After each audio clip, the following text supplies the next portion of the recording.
Hello watch enthusiasts, and welcome to this week's episode of Watch Chronicler Unscripted. Today I'd like to take you through a few models from Patek Philippe.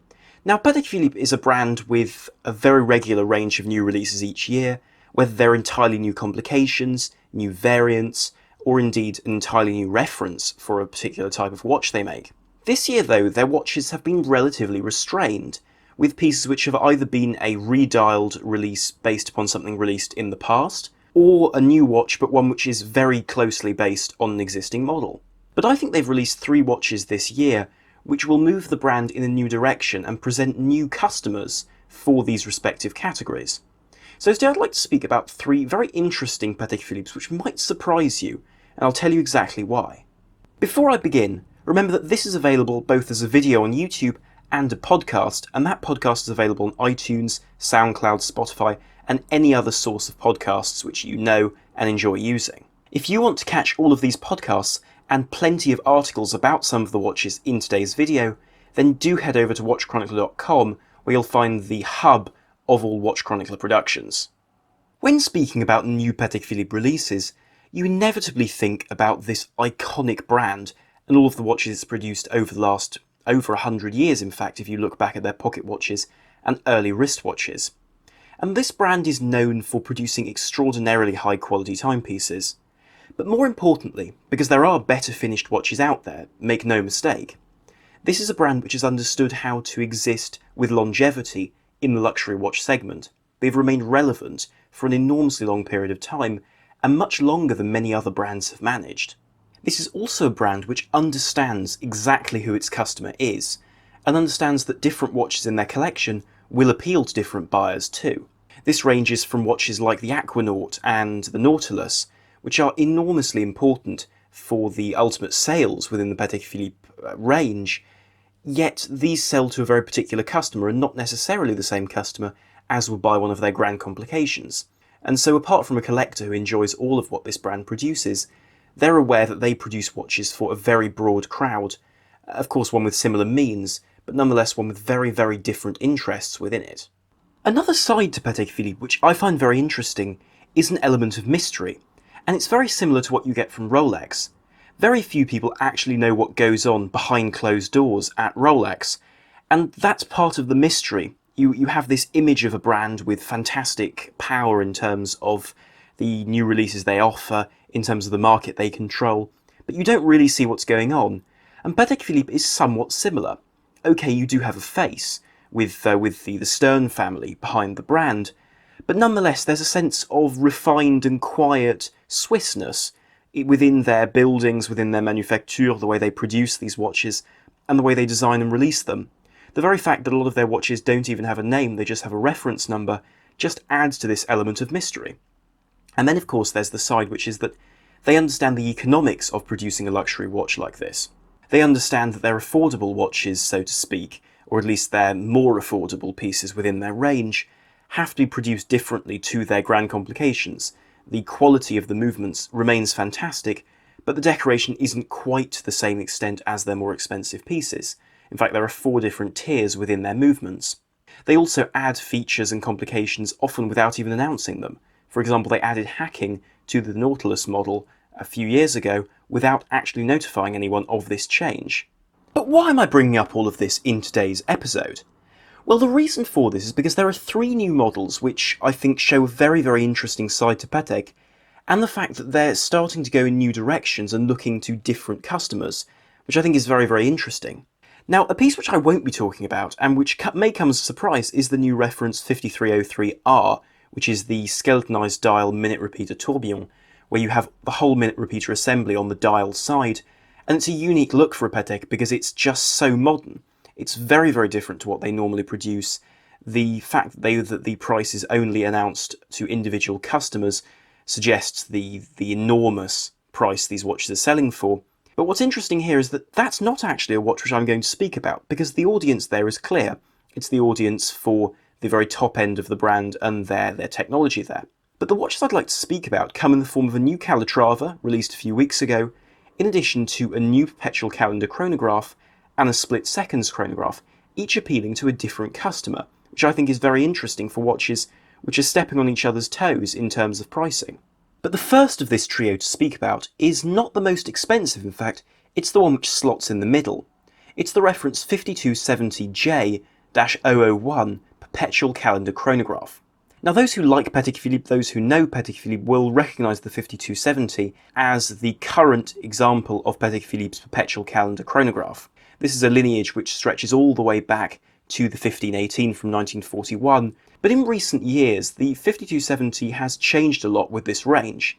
First of all, when it was released, it was the first in-house perpetual calendar chronograph this brand had produced. It was something completely new for Patek.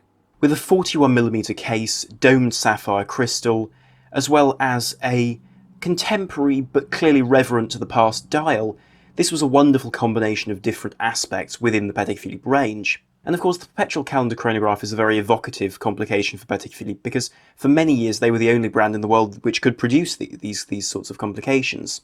But as I said, until now, or until recently, relatively recently, and this particular watch, there hasn't been an in-house option made entirely by Patek Philippe. But with this watch they introduced a new era for the brand, and it's been available in a variety of different versions, having been added to the range and discontinued over the last few years. A notable loss to the range was the version with a chin below the sub-dial at 6 o'clock, which was removed for legibility reasons and because people tended to criticise this, where the second track would extend around the edge of that sub-dial rather than actually being cut by it, due to the spacing on the dial. But beyond all of this, an important omission from this range was perhaps the most traditional, the yellow gold option. Because we've seen white gold, we've seen platinum in some cases, we've seen rose gold in vast amounts, some versions with bracelets, and a favourite of course was the platinum version with the salmon dial. But with this new version they're going back to their roots with yellow gold, which I think is the quintessential colour for a Patek Philippe. Platinum tends to be a more modern material, or at least seen as a more modern material, whilst looking at yellow gold you have this warmth, this old-fashioned nature. Then to complement that they have this opaline silver dial, which is a wonderful piece and something which is more understated, more reserved. But what's important is that Patek Philippe have recognised that at this point they need to reintroduce this classic option to their range, when you would think they would introduce this particular variant from the very beginning. And so with this watch it seems quite clear that Patek are trying to regain ground with traditional buyers, people who want something more classic, something more old-fashioned. Of course the inside of this watch is thoroughly modern, with a 55 to 65 hour power reserve, a 4 Hz movement which is uncommon for a vintage style movement, hence the modernity of this one. It's of course still a manually wound movement, but nonetheless in every other conceivable way it is a modern design, it's a modern conception of a luxury, or high luxury you could say, perpetual calendar chronograph. But what's most interesting is that the rest of the releases this year show a swing in opposite direction. And the piece to speak about next is the 5370p split seconds chronograph. Since its release in 2015, the 5370 has been a very different watch to the 5270. It was a watch with a far more vintage aesthetic, a far more old-fashioned aesthetic, especially with its case with a great deal of curves, little cabochons on the ends of the lugs, and a really very sculptural form, as well as a design which isn't immediately as complicated to look at as that perpetual calendar chronograph. It's a watch which you really have to know what you're looking at to recognise the value. And there really is a great deal of difference in price, whereas that perpetual calendar has a price of 149,000 Swiss francs, this is a 230,000+ Swiss franc watch, so it's a much more valuable piece. Of course this is a platinum watch whereas the other is a gold watch, but nonetheless this is a more elevated model within the Patek Philippe range. But as a consequence of its design, this watch was always aimed at far more clear collectors of Patek Philippe. These were watches conceived for those who really understood the vintage heritage of Patek Philippe, who really understood the pieces to collect. And so this was always a slightly different proposition to other Patek Philippe chronographs, even models of considerable complication. As a result, this watch had a very different approach to design. The face, for example, was a glossy enamel black with Breguet-style numerals applied around the rim, and of course the double second hands, which can only be seen separate when the pusher in the crown is depressed. And so with its black dial, this piece was a somewhat under-the-radar piece unless you were interested. However, they've taken a new approach with this new version of the 5370p. In this case, this timepiece still has an almost entirely identical package. The same case design, the same decoration, the same movement. The only change is the dial, which is now a Grand Feu enamel blue. Crucially, with this blue dial, Patek Philippe is able to appeal to a different audience, an audience which is looking for something different, but not necessarily the unapproachable black of the original version. So with a subtle difference, they've been able to introduce this watch to a potentially new audience and change the perspective of the customer on this particular complication, which strikes me as a very interesting thing to do, and something which is typical of Patek Philippe looking for new ways to approach the sale of their watches. Because that's something important to consider. Patek Philippe might be arch traditionalists when it comes to the design of their watches and the manufacturing, but when it comes to sales, they're very innovative in terms of coming up with new approaches. You could say that, in essence, this new watch moves from a watch you might see on the wrist of a man in a Parisian bar to now something on the wrist of a man in a New York office. It's a very different timepiece, and I think one which shows a different face to this split-second chronograph, which has been at the core of Patek Philippe's most complicated chronographs for quite a while. Naturally, the movement is still a thing of real wonder. The CHR 29525PS is a manually wound 4Hz movement with a 65-hour power reserve, 34 joules, and huge work in order to make that split-second system operate seamlessly, for the hands to come back together beautifully, and indeed for every surface within the movement to be finished exquisitely. At this particular price level, Patek Philippe is phenomenal.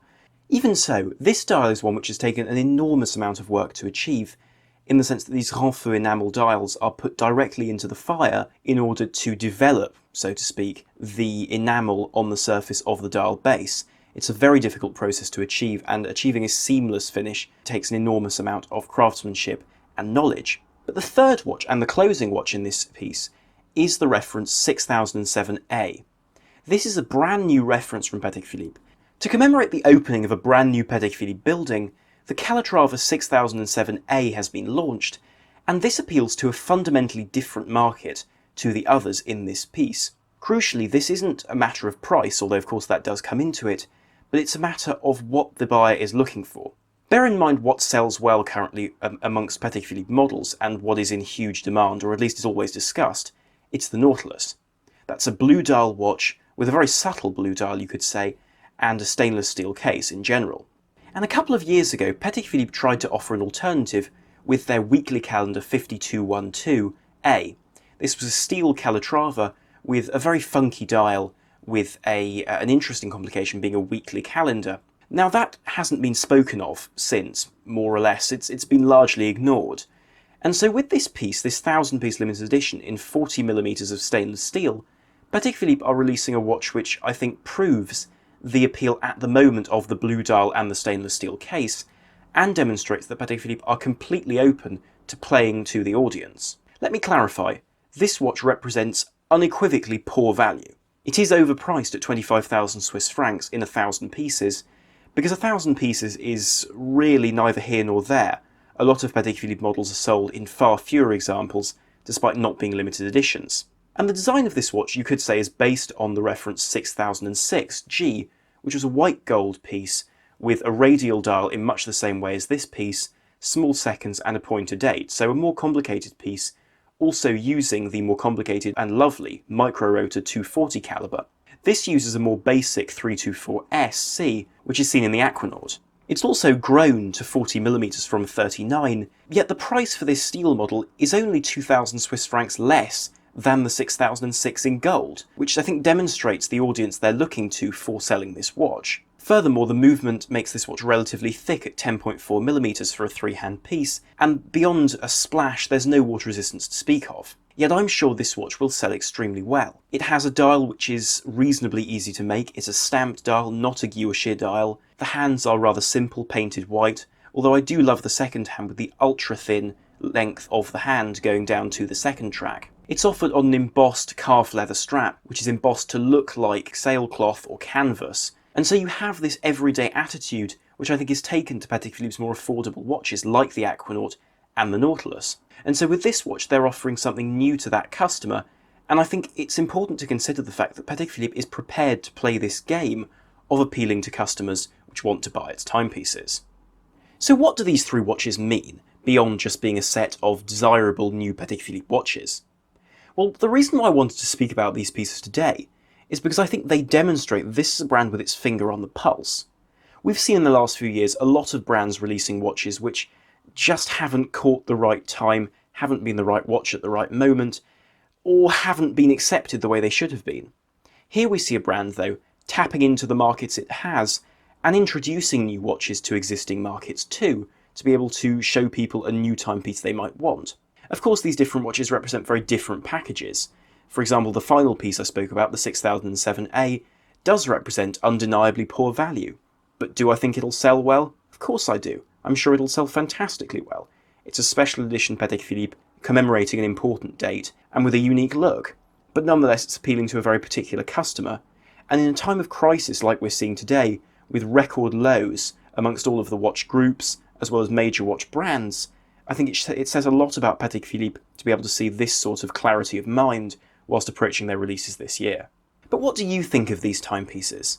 Do you think they represent an interesting new direction for Patek Philippe, or do you think they're just more of the same? I'd love to know what you think. If you enjoyed this podcast and video, then like, share and subscribe this piece on YouTube, or follow us wherever you might be listening to this podcast, because it really helps. So thank you very much for listening. This is Armon from WatchChronicler.com. Out.